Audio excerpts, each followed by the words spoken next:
Mga kalingap, meron pa ritong isa. Si Rebecca Salmorin, paldong-paldo sa mga sponsor. Hmm. Tanungin niyo ako bakit pumaldo. Okay, Rebecca Salmorin, paldong-paldo ka ngayon sa mga sponsor, no? Kita mo, napagamot na kita't lahat. Ipinanawagan kita nun sa mga sponsor, naghanap ako ng sponsor para sa iyo para maipagamot kita. Ngayon magaling ka na, kumikita ka pa. Saan ka nakakita ng ganon? Di ba Rebecca Salmorin? Halagang 22,000 pinagamot kita. Tapos nakipag-usap ka pa sa mga sponsor rekta sa iyo. At inamin mismo. Binigyan ka ni AJ ng 12,000 na hindi ko nahawakan. Inirekta sa iyo ni AJ. At ngayon pinapalabas ni AJ na nabudol ko siya. Samantalang si Rebecca Salmorin, ang binigyan mo ng pera ng rekta mong binigyan. Aminin. Hindi nyo pinaalam sa akin yan. Na binigyan mo siya ng rektang 12,000. Inamin mo yan, di ba? Ngayon,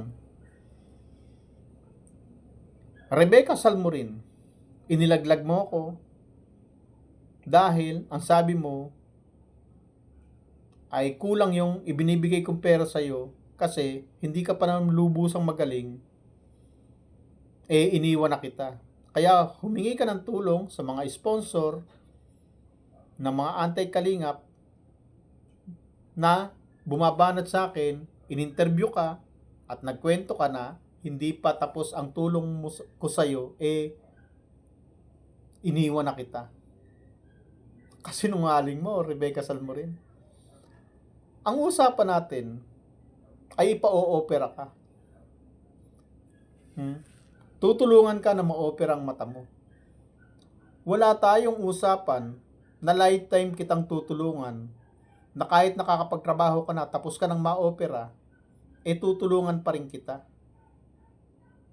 Nakakapagtrabaho ka na tapos na yung gamutan tapos na yung operasyon. Di ba ang usapan natin, maipa-opera lang ang mata mo? At nagawa naman natin yun, naipa-opera kita.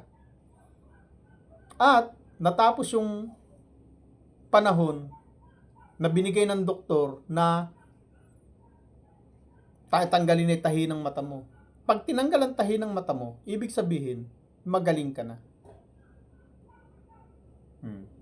Tapos, merong ano na lang yan, follow-up check-up. Yung follow-up check-up, hindi kasama sa usapan natin yun.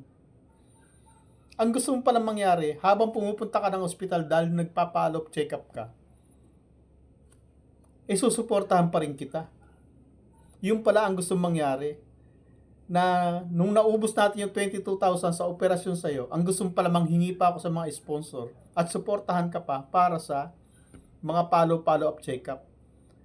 Ang follow-up check-up na yan ay hindi na kasama sa gamutan. Iyan ay hindi na gagamutin yan Check-up na lang ang gagawin sa iyo Monthly naman yun At pwede ka na magtrabaho uli dahil magaling ka na. Habang nagtatrabaho ka, may sweldo ka naman Iaasa pa ba naman natin sa sponsor yon? Kailangan pa bang ipanghingi pa kita sa mga sponsor? O kailangan pa bang gastusan pa kita para sa follow-up check-up? Para sa follow-up check-up? Hindi na dapat, di ba? Ang usapan natin, maoperahan ka, mapagaling ang mata mo, at magaling na. Yung follow-up check-up na yan, hindi mo lang kasama sa gamutan yung follow-up check-up Ibig sabihin nun, tapos na yung gamutan. Magkakaroon ka lang regular check-up na buwanan. At tapos yun yung huling punta mo, di ba? Ang sabi sa'yo ng doktor, inamin mo sa mga wakwak na kumuha sa'yo, na pinaglaglagan mo sa akin, na pinaghudasan mo. Ano sabi ng doktor? Sa bibig mo mismo nang galing, every 6 months ka na pupunta para sa check-up. Para malaman lang kung bumabalik yung katarata mo o yung pugita mo sa mata. Ganun yun. Pero ang gusto mo pala, habang ikaw ay nagpapa-check up pa, tulad nga nun, sabi sa'yo, regular check-up mo, 6 months na bago ka bumalik. Yung huling check-up mo, pwede ka nang bumalik ng 6 months. Kasi nga, ibig sabihin, magaling na. Yung buwanan nga lang na check up sa'yo, magaling na yun eh. Kasi nga, natanggal na yung tahi, magaling ka na. At sinabi mo mismo na magaling ka na. Wala ka man reklamo na hindi ka pa magaling. Mismong yung doktor nagsabi sa'yo na 6 months. Ibig sabihin, pag bumalik ka pa sa 6 months na yon na check up, kailangan pa bigyan pa kita ng pera para pampa-check up mo. Ano ka ba naman, Rebecca Salmurin? At ngayon, yan yung kinukuha mo ngayon sa mga sponsor mo. Kaya paldo-paldo ka. Matapos kita ipa-opera, ngayon, lumalapit ka ngayon sa mga wakwak na sponsor. At ang sinasabi mo, hindi na kita tinutulungan. Kapos yung tulong ko sa'yo. Sabi mo, bumabalik ka pa ng ospital. Natural, babalik ka. Kasi, check up na lang yun eh. Yung ano na lang yun eh. Monitoring na lang yun eh. Follow up, check up ang tawag na sinasabi nila. Na ikaw ay na-opera na, gusto lang malaman ng mga doktor kung yung katarata mo o yung pugita mo, yung ginawa nilang operasyon sa'yo, eh bumabalik o nagkamali sila. Eh okay naman eh.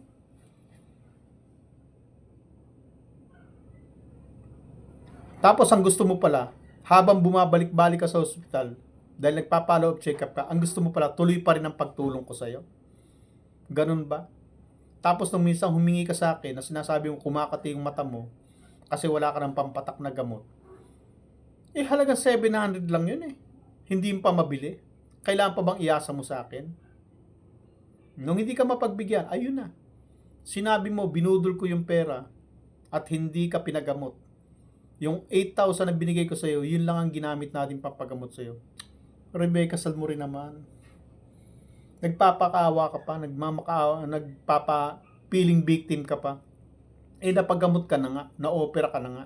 Ngayon nagpipiling victim ka kasi hindi ka na sinasamahan sa follow-up check-up. Hindi na ako nagpupunta ron, hindi na kita sinusundo, hindi na tayo nakikita sa ospital para sa follow-up check-up mo. Eh, magaling ka na eh. Follow-up check-up na lang yun eh. Kailangan pa ba samahan kita? At kailangan pa ba pag may gamot kang bibilin, ako pa bibili? Ihahanapan pa kita ng sponsor? O kaya, ako pa magpo-provide sa'yo? Dahil ang alam mo, yung 22,000, sobra-sobra. Pambira ka, Rebecca Salmurin. Tapos ngayon yung follow-up check-up na hindi na kita pinupuntahan. Bakit pa kita pupuntahan? Bakit pa kita sasamahan ng hospital? Kabisado mo na yung hospital dahil ilang beses tayo nagpunta doon. At magaling ka na. Follow-up check-up na lang yan. At sabi nga ng doktor, every 6 months ka na babalik. Ibig sabihin, ang tagal nun, bago ka bumalik, ibig sabihin, magaling ka na. Ba't ang gusto mo, samahan ka pa? At gusto mo, bilang ka pa ng gamot. Pampatak na lang yan sa nangangating mata mo kasi nga magaling na. Kahit sino mo sa atin nangangating mata. Ikaw pa kaya nagaling sa operasyon. Yung hindi na-opera, kumakati mata, naglalagay ng mga pampatanggal sa kati ng mata eh. Yung ba naman, kailangan pa iasa mo sa akin. At nung hindi na kita nabibigyan, hindi na kita nasasamahan sa ospital sa follow-up check-up mo. Sinabi mo na, kapos yung tulong ko sa'yo. Hindi kita talaga tinulungan. Hanggang sa huling sandali ng operasyon mo, nandun ako. Hindi na lang kita sinamahan sa follow-up check-up kasi kaya mo na yan, magaling ka na nga, tinanggal na nga yung tahi eh. Yung pagtanggal nga ng tahi, nandun pa ako eh. Ano, Rebecca? Maliwanag na hinudas mo ko. At ngayon, pumapaldo ka sa mga sponsor. Kasi, yung mga follow-up check-up mo na yun sa 6 months, siyempre, sasabihin mo, hindi ka pa magaling kasi po, babalik pa po ako ng 6 months doon eh. Ngayon, ginagamit ka ng mga wakwak, ini-sponsoran ka, kaya paldo-paldo ka, Rebecca Salmurin. Ano, paano Rebecca Salmurin? Pa-sponsor ka ng pa-sponsor. Para pagka bumalik yung katarata mo na 2 mata na, sila man magpagamot sa'yo, ha? Bye-bye, Rebecca.